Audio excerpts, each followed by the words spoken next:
We got a new scan tool from MUCAR here. It's the MUCAR CS90, and you know, I was really impressed with the 892. This guy is kind of like its little brother. This has 28 functions, whereas the other bigger one had 35 plus, I think, something like that. But yeah, this thing is half the price too, so we gotta figure out if it's good enough for your needs or not.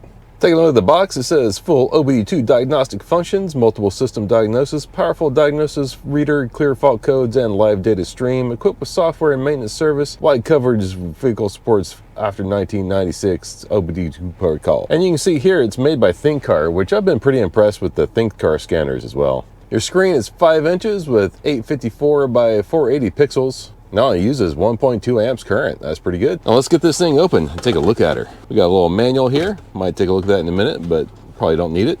Doesn't look like it comes with anything, and you probably don't need nothing. It comes with a little USB cable. Just make sure nothing's hidden inside the box. Nope, it's not. Get that out of the way. And obviously this is a wired one, not wireless. Has a nice little protector for the connector though, that's nice. And you know, this thing is really nice and compact, isn't it? Definitely like the size of this thing. And there's no external power buttons or anything like that on it. I'm guessing it just powers up whenever you plug it into the OBD port. Inside this little flap here, you have your USB port and what also looks to be a SD card slot. I guess that's for storing your files and your reports. But yeah, let's go ahead and plug this thing in and see what happens. So I'm going to test it out on my Land Rover here, and you know, this thing has tons of modules. It's always a good test of a scan tool to see if it catches everything or not. But yeah, as soon as I plugged it in, she powered right up, and it was pretty quick. And here we have a little note that says this product supports all maintenance software and does not need to be purchased separately. That's really awesome. One of the things I really like about MUCAR and MUCAR. And you know, there doesn't have like a little stand or anything on it, which is a little bit annoying. It's gonna kind of have to float here. And one thing I want to point out is that it didn't ask for any login information or anything. It just powered up and is ready to go. One of the things I really hate about a lot of these scan tools is that you have to create an account and whatnot, but MUCAR and MUCAR don't make you do that. And that fact alone should draw you to these products. I'm sick of having to subscribe to shit, you know what I mean? We need our tools to just work without all that faff and data collection. But anyway, let's see if we can connect it to the internet, because I want to be able to do updates on this thing. Oh, see this little thing over here that's kind of hovering on the screen? You can move that around, but that's the customer service center button. You can just go into the settings and turn that off, and that way it's not in the middle of your screen. I do like the 24-hour format. I'll go ahead and get the Wi-Fi configured here. Okay, as soon as I got the Wi-Fi connected, it popped up with like, yeah, it needs a new version. So we'll go ahead and install the new version. It's kind of nice up there in the corner, you can see the data rate. All right, we'll give this thing a few minutes to download everything. I had to take the thing inside to finish the updates because they were running pretty slow out here in the driveway. Wi-Fi is a lot stronger in the house, right? And since this thing takes power from the OBD port, I actually connected up to a little power bank here on the USB so that it wouldn't lose power. So that's a good tip to make sure this thing doesn't shut off on you, because it doesn't have an internal battery or anything. And with all the updates done, let's take a look at the maintenance window here. It has lots of things you think you would need, like ABS bleeding, battery matching, electronic parking brakes, and gearbox. Oh, it does injector coating. That's pretty good. Oil reset, of course, steering angle calibration, windows calibration. Oh, it has air suspension too? Wow, that's pretty good.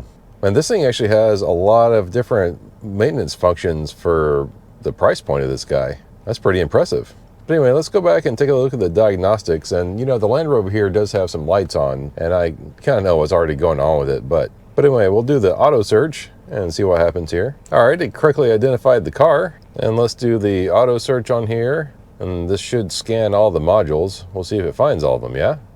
Let's go to status report. It says 4 systems found. That is kind of interesting. It should be finding more systems than that. You know, this thing has like 28 different modules or something like that. And I would really expect it to find all of those. But what it was able to scan was the SRS, the ABS, the TCM, and the ECU. And yeah, these DTCs are the ones I've seen before, so it's finding all the correct stuff as far as the error codes go. Although it's missing the BCM. There's actually some error codes in the BCM I know this thing has, then it missed that. So, you know, there is that. Let's go back and maybe we can manually select things.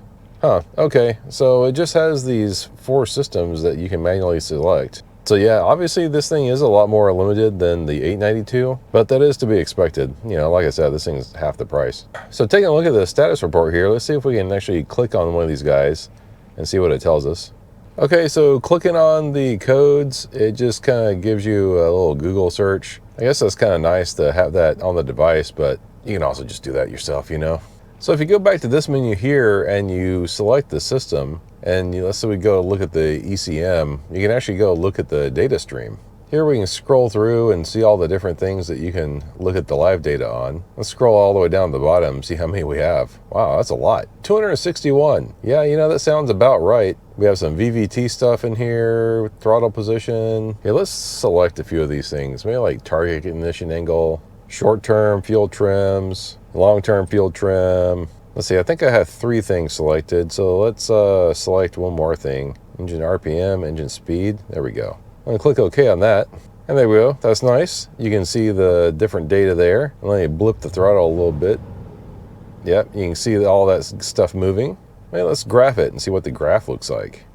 Okay, so that's kind of interesting. You can only put 2 different data streams on the graph at a time. We can take a look at our engine speed and the fuel trims there. Or we can take that one off and take a look at the ignition angle. Yeah, okay, so, you know, that's cool. I guess you can record that too. I think it's just doing like a little screen recording of this. And then you get a file name to save it as. Yep, that's great. You can combine it onto one graph. That might actually be easier to look at some things on it.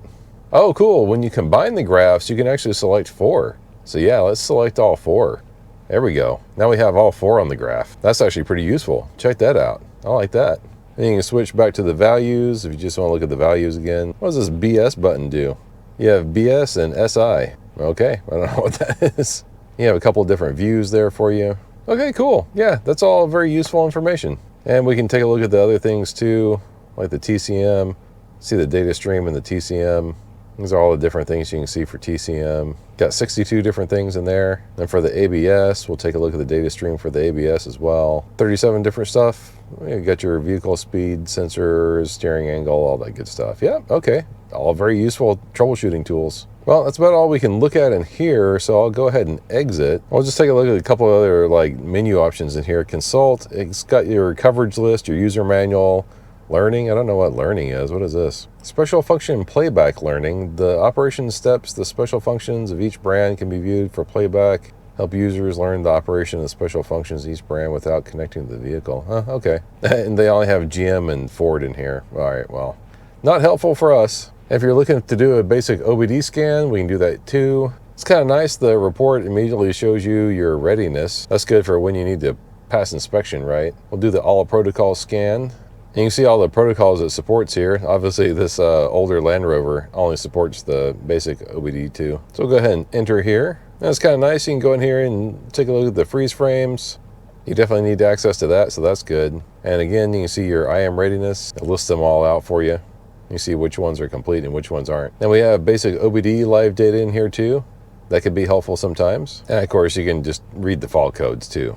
Yeah, very cool. All right, well, that's really kind of all there is to this thing. It also has a history section, so you can go look and see at what scans you've done. And we can go take a look at one of these maintenance things just to see what it looks like. Let's take a look at the oil reset. Let's go find Land Rover in here. Switch ignition is on, yep. Click OK. We'll do an automatically search. Yep, it identified the vehicle. That's good. Go to special functions, service interval reset, and then it walks you through doing the reset. Okay, yeah, very nice. Yeah, and there you go. Service interval complete. That's usually how easy most of these maintenance reset options are, you know? So yeah, I would definitely classify this thing as an advanced OBD reader. Maybe not really a full scan tool, but it does have a lot of maintenance resets on it. So it does a lot more than just your basic OBD reader can. And there'll be a link for it down in the description below if you want to get one for yourself. It's a pretty neat little tool. But I would say if you can actually spring for it, like get the 892, because the 892 is like really full service. But hey, if this thing does everything you need it to, yeah, save your money and get this thing. Well, bye. Thanks for watching. All right, real quick, I just want to see if it'll find the Fiat here, because you know the Fiat is part Mazda, part Fiat, and it trips up a lot of scan tools. So we'll just do the auto search and see what happens. And it's searching away. Oh, there we go. It says it found a Fiat Spider. Well, that's good. Yeah, cool. It loaded the Fiat diagnostic software. So let's go ahead and do the automatic scan on there. Well, it does look like it identified it correctly. It's loading something. Please wait. How the heck is it taking so long? Jeez. Okay, let's try the health report, see what's up. 3 systems found, and it lit the dash up like a Christmas tree. That's kind of funny. But yeah, 0 DTCs, which I don't think this thing has any DTCs, which is good. All right, well, good deal. It actually found the Fiata. I'm actually impressed.